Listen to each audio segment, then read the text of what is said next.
हवन कोना लड़की बड़ा सज सवर के निकलली है एकदम चिंता सांवरी जी जैसे एकदम लपकौआ झपकौआ पहिन के का बहनी ए बहनी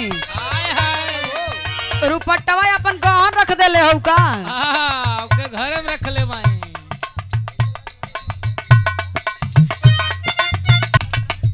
सर समर के निकलली आ 2-4 गो छुछेर लइका पीछे पड़ गइलन कहले ए मैडम अब ही तो 6 घंटा मेकअप कैलू है और का 10 घंटा करे के विचार हो मैडम तनी दे दे तू हो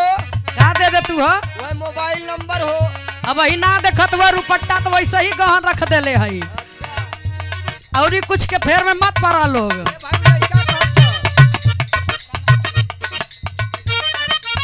और ये बबलू यादव भैया जी सुंदर पंखुड़ियों में गुना हुआ पुष्पहार 1 रुपए का पुरस्कार भैया के बहुत बहुत प्रणाम सब लोगन के बहुत बहुत प्रणाम भले ही मेकअप 6 घंटा पहनी लेकिन एकर मेकअप एकदम ए बहनी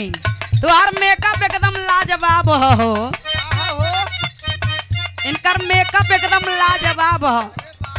देखा कोई के तकीहू मत ना कोई के ताक देबू तो हमारे ख्याल से तू घायल होइए जाई तो लड़की खिसियाई कहे का कहे मास्टर